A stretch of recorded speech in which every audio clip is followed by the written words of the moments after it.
Welcome to my channel మా ఇంటి రుచులు. ఇప్పుడు ఆరోగ్యానికి ఎంతో మేలు చేసే సీడ్స్ కారప్పొడి ఎలా తయారు చేసుకోవాలో తెలుసుకుందాం. ఇలా అన్ని రకాల సీడ్స్ తీసుకున్నామండి, కరివేపాకుతో సహా. ఇప్పుడు స్టవ్ మీద బాండి పెట్టి స్టవ్ వెలిగించి అందులో కరివేపాకు వేసుకోవాలి. కరివేపాకులు చెమ్మంతా పోయేదాకా వేయించుకున్న తర్వాత 2 స్పూన్ల ఆయిల్ యాడ్ చేసుకోవాలి. ఇలా నెమ్మదిగా కదుపుకుంటూ కరివేపాకును వేయించుకోవాలండి.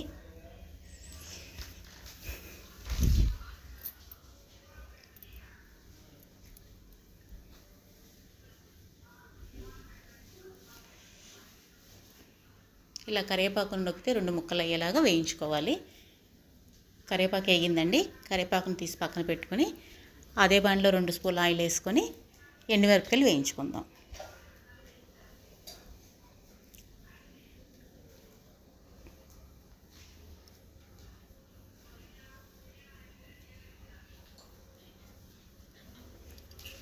ఇలా ఎండుమిరపకాయలు ముక్కలు చేసుకొని వేయించుకోవడం వలన అందులో ఉన్న విత్తనాలతో సహా బాగా వేగి కారప్పొడి బాగుంటుందండి.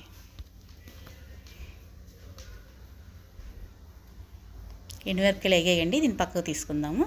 పక్కన తీసుకొని ఇదే బాండ్లో 2 స్పూన్ల ఆయిల్ పెట్టుకొని సీడ్స్ని వేయించుకుందాం.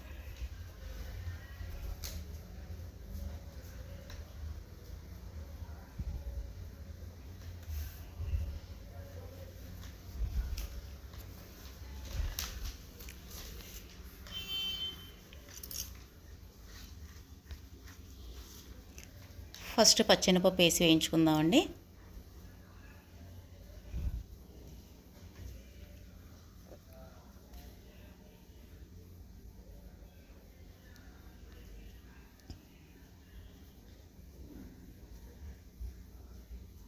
ఇలా నెమ్మదిగా కదుపుకుంటూ వేయించుకోవాలి. తర్వాత వేరుశనగగుళ్ళు వేగటానికి ఎక్కువ సమయం పెట్టేవి ముందుగా వేసుకొని తక్కువ సమయం పెట్టేవి తర్వాత యాడ్ చేసుకుందామండి.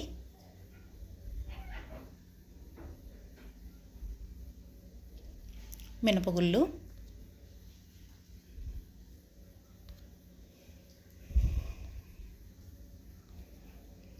గుమ్మడి గింజల పప్పు వేసి అన్నీ కొంచెం ఎర్రగా వేగేంత వరకు వేయించుకుందాం.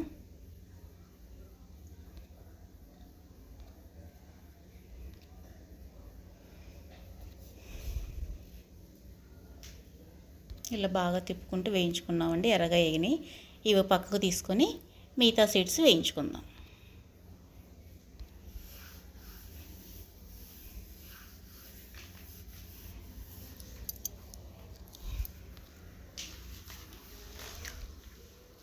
పుచ్చగింజల పప్పు,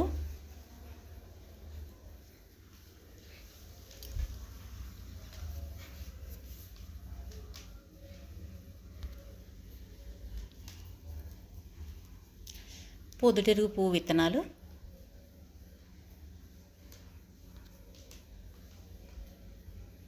అవిసె గింజలు,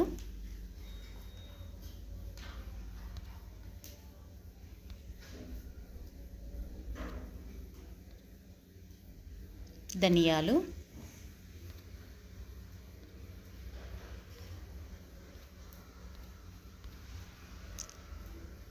జీలకర్ర,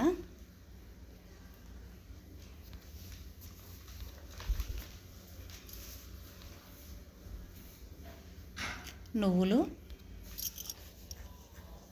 వేసుకొని బాగా వేయించుకోండి. ఇలా బాగా తిప్పుకుంటూ వేయించుకుందాం. ఇందులోనే కొంచెం చింతపండు యాడ్ చేసుకున్నామండి.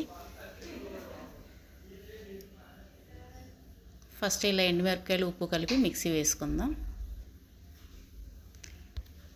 ఈ కారపొడి ఆరోగ్యానికి ఎంతో మేలు చేస్తుందండి. ఇటీవల కాలంలో సీడ్స్ యొక్క ప్రాముఖ్యత అందరికీ బాగా అవగాహన వచ్చింది.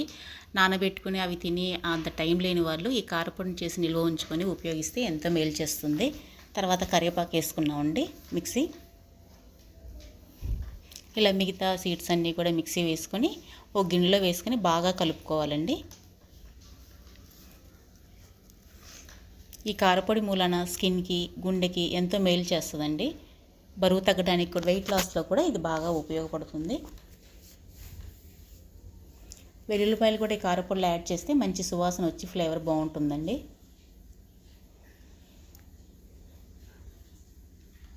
ఇలా అన్ని రకాల సీడ్స్ మిక్సీ వేసుకున్నాము. దీన్ని బాగా కలుపుకొని స్టోర్ చేసుకొని తినొచ్చండి.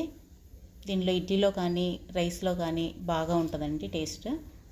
నా వీడియో కనుక మీకు నచ్చినట్లయితే లైక్ చేయండి, షేర్ చేయండి, సబ్స్క్రైబ్ చేసుకోండి, గంట సింబల్ నొక్కండి. Thank you.